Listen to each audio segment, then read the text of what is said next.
Hello po mga kababayan, nagpa-press conference, press briefing si Sara Duterte pero ayaw niyang matanong. After na bumisita mga kababayan kay Rodante Marcoleta, nagpa-press con pero ayaw matanong. O ito si Sara, mga kababayan.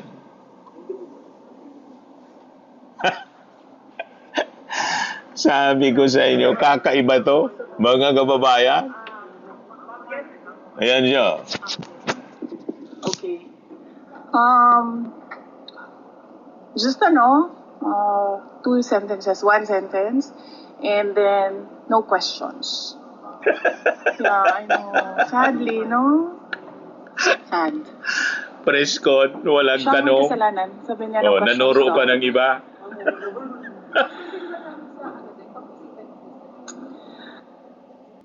Nanuro pa ng iba.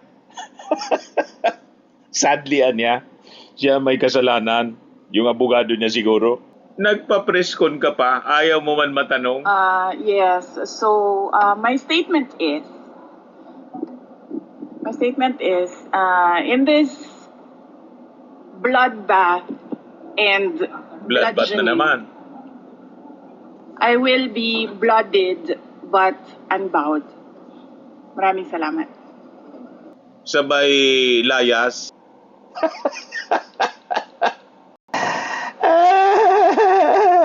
Sa bloodbath niyang ito, duguan ako, pero unbound niya ako. Hindi ako titiklop. Sabi ni Sara Duterte, sabay layas. May ganon mga kababayan. Kaya sabi ng mga netizen, sana niya, itinix mo na lang yung ganyang statement. Hindi ka na nagpa-press con. Nagpa-press con ka pa. Katapos, yun lang naman pala yung sasabihin mo.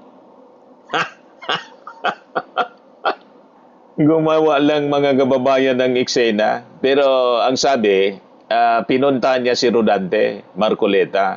Ayan o.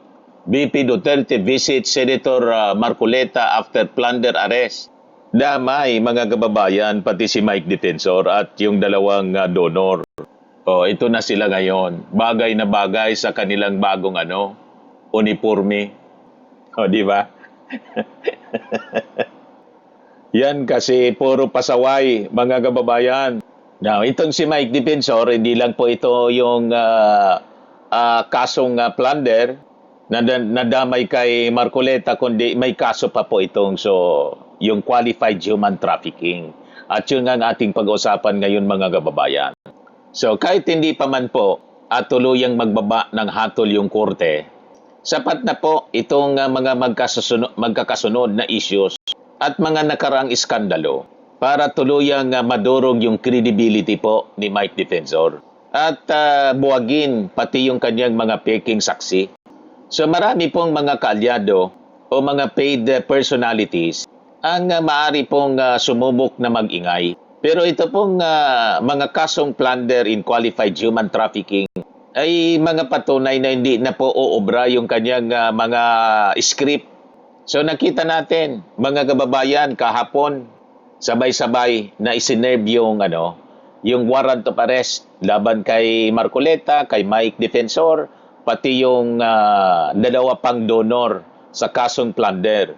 So, dahil plunder, mga kababayan ito, walang bail recommended. Kaya diretso na po sila doon sa Quezon City Jail habang dinidinig yung kaso. So, bilang utak po nitong tinatawag binansagan na Malita Boys, yung kanyang pagkakulong ay nagdulot ng kawalan na ngayon ng liderato ng grupo. Yung kanilang mga naging akbang, lalong nagpatibay na talagang gawa-gawa lamang yung kanilang mga testimony. So kung ang pinagmulan ng mga impormasyon pundo ay isang akusadong plunderer at human trafficking case yung asunto, ang lahat ng mga testimony siyempre at mga affidavit na iniluwal ng grupong ito ay maituturing na mula sa isang tinatawag na poisonous tree. Fruit of a poisonous tree. Ika nga. Hindi na po siya magiging kapanipaniwala sa mata ng publiko. Nasira na yung pagkatao nila eh. So ang pagpapalabas po ng Sandigan Bayan ng warrant of arrest sa isang non-bailable case na plunder, nangangahulugan po na nakakita ng matibay na ebidensya yung Sandigan Bayan. So yung mga depensa nila na political persecution or political na ganti, hindi na po yun paniniwalaan pa. Ito pong si Mike Defensor kasi hindi na bago yung mga pag-imbento niya ng mga kwento. Pero wala pa rin kadala-dala. Baka ngayon madala na siya, mga kababayan. Na alala ninyo yung kinasangkutan nito, mga kababayan, noong 2001, si Ador Mawanay, si Mike Defensor din yung tinuturo na utak, mga kababayan, ni Ador Mawanay nasa likod. Ito yung ginamit na witness para kasuhan si Ping Lacson ng money laundering at isyu sa droga.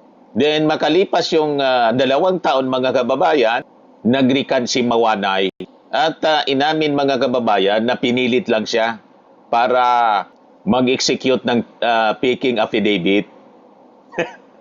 Nalala ninyo yun? Ito na ngayon, mga kababayan, another Mawanay nag-multiply, naging 18 mga Maleta Boys, dumami. May isa pa, mga kababayan, na kinasangkutan nito. Yung pagtatakip sa Jose Pidal Scandal na kinasangkutan ni Mike Arroyo. Si Mike Defensor din po ang tinuturo na nagmanipula sa whistleblower na si Udong Mawanay. Udong Mahusay. Naalala ninyo? At siyang nagpresenta, mga kababayan, sa peking witness na si Ador Mawanay. So yun po yung background nito ni Mike Defensor. Kaya pag naniwala pa kayo sa mga kwentong kutsiro ni Mike Defensor, tapos na kayo. Sabi po ng Palasyo Malacanang, Wonder Boy Mike Defensor is Ador Mawanay 2.0. Yan o. Sabi ni Yossi Claire Castro. Sabi dito sa report ng Inquirer, Palace Press Officer Claire Castro has likened Mike Defensor to infamous Senate witness Ador Mawanay, who testified against Senator Ping Lacson over 2 decades ago, but later retracted his statements.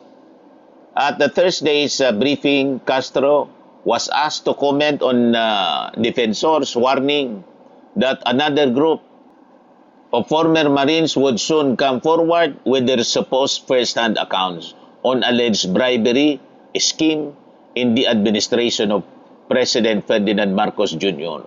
Sabi ni Yossi Castro, Mike Defensor again, Ador Mawanay 2.0. The name Mawanay is known because of the alleged coercion for him to create a fabricated affidavit. Mahilig po magtahi-tahi ng kwento at mag-fabricate ng mga affidavit. Yan, mga kababayan, si Mike Defensor, sabi ni Yossi Castro. Ang pattern ng conduct ni Mike Defensor, ganon, habitual delinquency in false testimonies.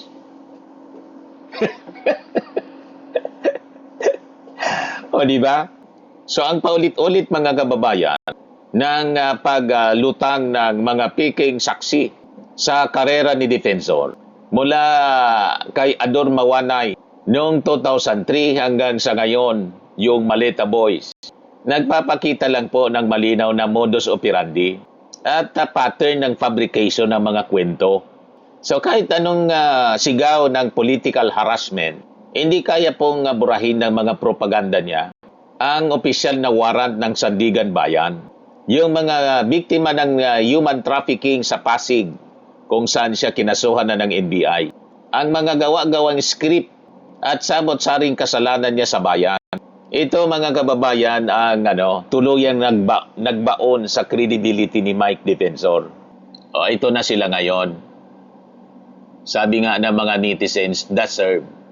Bagay sa kanila yung uniforme, bagong uniforme, yung kulay.